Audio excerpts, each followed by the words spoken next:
Welcome to Undisputed. I'm Jenny Tapp with Skip Bayless and Shannon Sharp. Guys, how we doing? Good morning, Jen. How you doing today? Great. Feeling good? Let's go, Nuggets! More Nuggets! Full night of sleep. I got Clippers in 5. Nuggets! Oh, Nuggets! I got Nuggets. Clippers in, I don't know, maybe 6 over the Lakers. I might give you a couple of games. Okay, maybe. I'll give you Nuggets 1 game, maybe. Oh, you think so the Lakers going, they are going to advance. Is that what you're saying?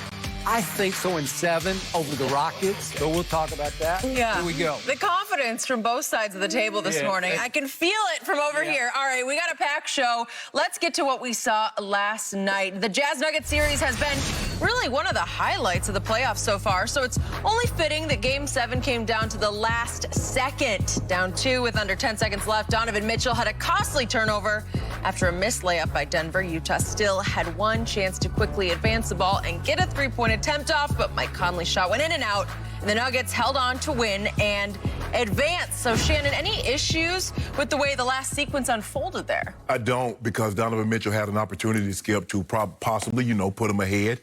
And Gary Harris Jr. made a great play. And he's not known for defense, and he just reached around, poked the ball out. He's pretty good on defense. But the thing was, Skip, I'm seeing Murray drive the ball down. I'm like, he's going to pull this thing out. They have a 2-point lead. You don't need the points. Make them foul you. And he goes and, passes it, and they blow the layup. And I think what happened is because it's so chaotic, and I think Gobert realized I don't have a whole lot of time, because he had Donovan way up the court. But everybody that was, close to him, he had Mike Conley Jr. He passed it to Conley Jr. And Skip, when that ball left his hand, I thought it was going in. I really did. Because he's the type of guy that can make shots like that. You've seen him at the end, late in the shot clock, Skip, at the end of quarters or halves of things, make shots like that. So when that ball left his hand, I was like, man, they just won the game by 1. Yep. And it rimmed out.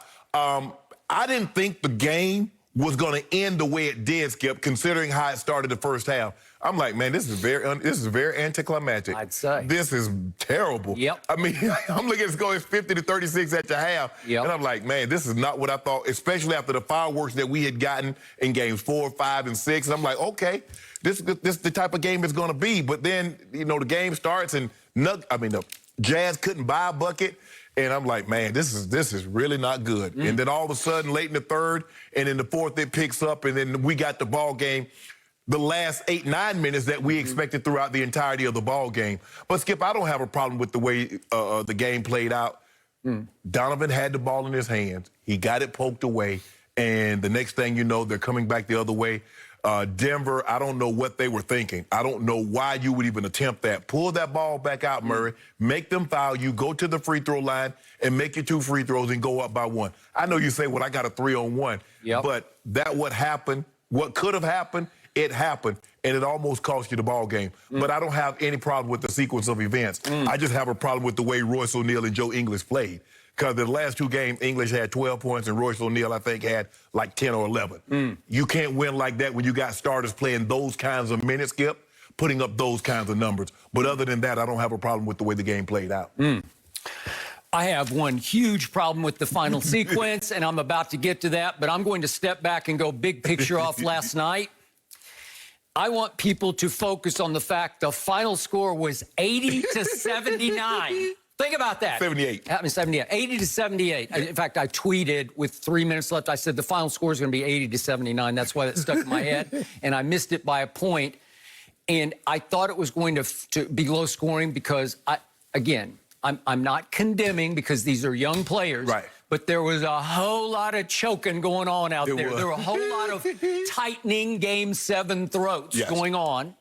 And again, these are 2 teams not all that used to Game 7s, but I warned you going into this game yesterday, Denver did play 2 Game 7s last year. 2 Game 7s, one against the Spurs and then one against the Blazers. And in those 2 Game 7s, Jamal Murray made a grand total of 0 3-point shots. And last night, he was 1 for 6 from 3. So he now has played 3 Game 7s in his still very young career, and he has 1 3-point shot. The other night in Game 6, he went 5 for 5 from 3 in the fourth quarter. Right. This is different. This is 7. Yeah. This makes everything seem very different, where the stage is too big for you, even though there's nobody on the stage. There are no fans.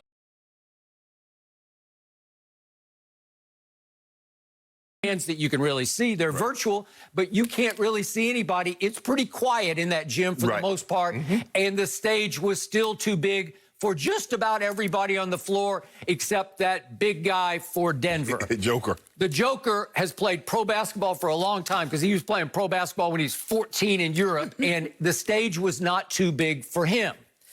He ended up being the tower of power, the one guy who was a cool customer, and he made the shot of shots. Especially down the stretch. Hey, down the stretch. And by the way, did he miss down the stretch? No, he did not. And that one shot against Gobert, who was playing his tail off. He was. If we could see the last shot that he made, this is the game winner. You want to talk about creativity and guts on this shot?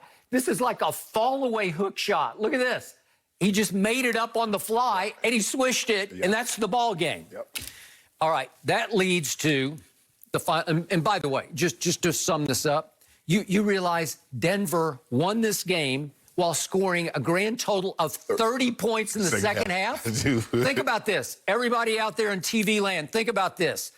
Jamal Murray in game number 1 scored 36 points, so that's more than they scored in the second half. In game 4, he goes for 50, game 5 for 42, and game 6 for 50 more points. His team last night scored 30 in the second half and survived. Live to tell about it. Think about how many times Jamal Murray scored more points in the fourth quarter by himself than what they scored in the fourth. I got it.